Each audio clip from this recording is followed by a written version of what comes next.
There is no word that a suspect is in custody. Our teams have been analyzing the video that showed the moment that Kirk was shot.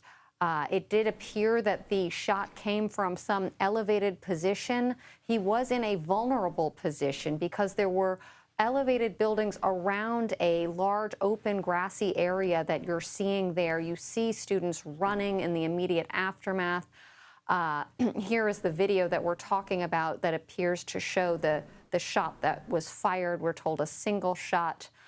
This is a very challenging crime scene. And if law enforcement is still looking for that suspect, every minute that goes by widens the periphery of places. I don't see how you're not going to find. I was on a walk earlier and I checked my phone and saw that Charlie Kirk was shot, and when I got back to my apartment, I saw the video. And when you hear somebody got shot and then you see it, it's like, I don't know, I immediately, sure, like a lot of you, realized that he was not going to make it, just judging by the video. Pretty horrific. I think it's crazy the guy's still at large. And it was apparently a sniper rifle, from what I've been able to glean. It was reported that it was from 200 yards away. The guy could have been on another building, on the rooftop of another building. And the shot left a very large entry point hole. And I mean, the amount of blood initially was pretty catastrophic. Yeah, they've already removed the video on Twitter, at least from where I've been able to view it. I mean, I must have found out about like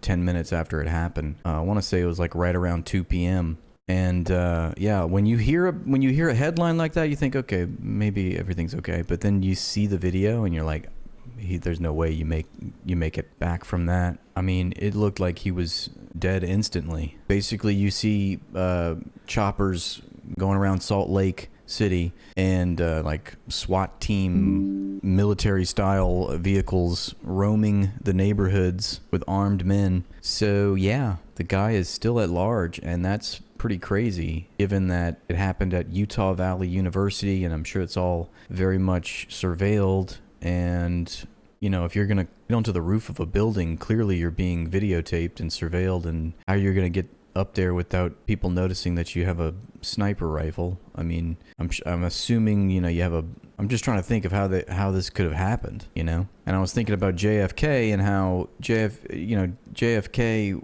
tried to endear himself when he made public appearances, and I think that was behind his motorcade. Like, he didn't want to appear separate from, he wanted to appear approachable or whatever, so they didn't have like bulletproof glass over the car he was in, and you know, that cost him his life. And in much the same way, you see, like, I'm not saying like Charlie Kirk is JFK, I'm just saying that this format that he had, where he would go into a university square and basically set up shop in a very public outdoor setting where anybody can kind of just walk up. I feel like that might not be happening in the future from now on, much like presidents, you know, don't give motorcades in the same way. Nobody deserves that, what happened today. That's completely horrific, and I don't think it ultimately does anything positive. His masters weren't happy about him, so they sent Mossad. I think it was Harrison Smith that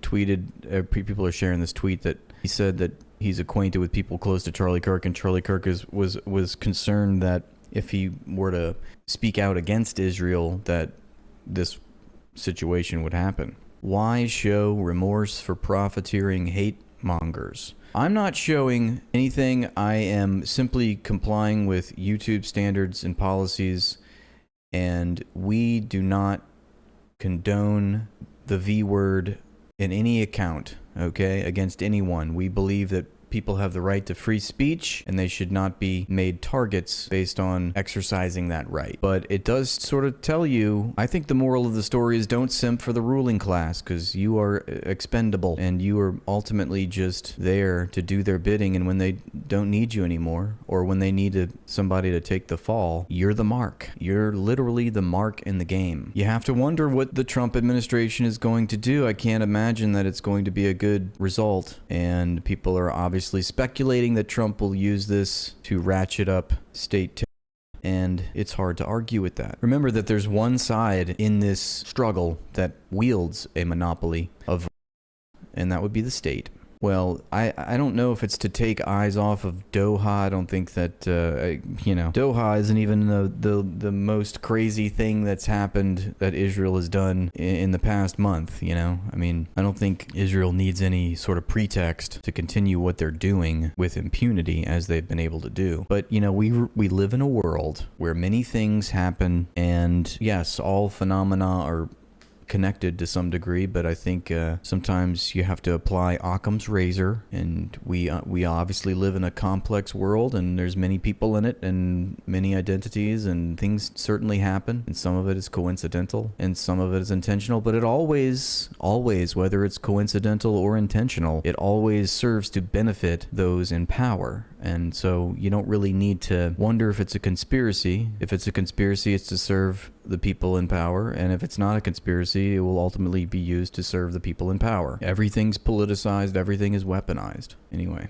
There's especially confusion because we got early reports that a suspect was in custody. In fact, police did arrest a man, but they said that this was not the shooter, and that they arrested some old bald dude, looked like Larry David, and apparently let him go after they held him in custody. So the shooter is still at large. I can't think that, you know, he would be able to be at large for very long given the circumstances, but we await and see, and you'll be here. We're going to live stream it all, and I'll give you regular updates as they come across my desk, okay? But yep, sad day in America. Flags are at half-mast.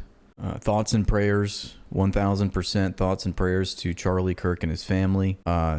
Definitely a terrible day. You don't need to be a trained sniper to hit a 200-yard shot. That's quite easy. That's what I've been hearing too, that if as long as you have a scope and you hold your breath, you know, apparently it's not too difficult. I don't know because I don't own a gun and I don't fire guns. I'm not really I'm a soy boy, okay? Yes, obviously Charlie Kirk has had despicable political views. Certainly we don't think that he is deserving of any form of physical attack against his person. We said if it's not a conspiracy, or if it is a conspiracy, it will ultimately be used and weaponized and politicized to serve the ruling class. But we also remember that the world is complex and everything contains within it contradictions, internal and external.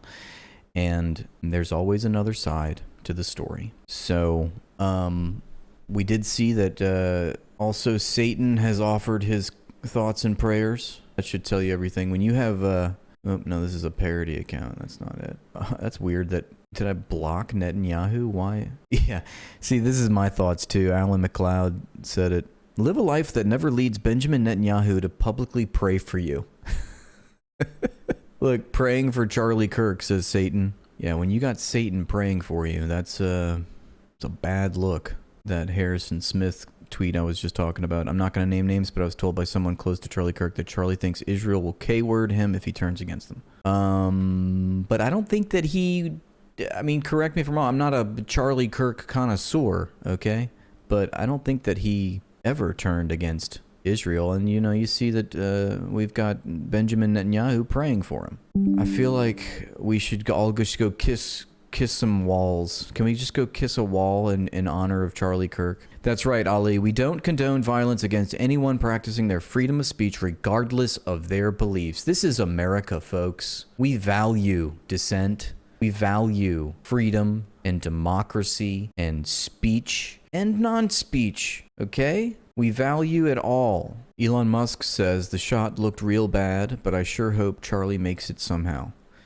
And the shot did look really bad. I don't know if you haven't seen the video. I'm sure you can find it. It's being taken down across platforms for gratuitousness, but yeah, I mean, he locked up immediately. It seemed as though, and you know, you never know that's a high caliber rifle that was used, you know? And I also know that, it was a straight neck shot. Some people are saying, oh, if the guy was a pro, he would have got the head. But the guy, you know, he must have, something happened, and because nobody aims for the neck, apparently. This is what people are saying. I don't know because I don't fire guns. I'm not a violent person. I don't own any guns. but that's just what people are saying. And if you watch the video, he does sort of maybe at the last minute because he moved his head just before the shot rang out, and maybe that's why it went to the neck. I don't know. And you know what my point earlier was that, you know, bullets can do strange things once they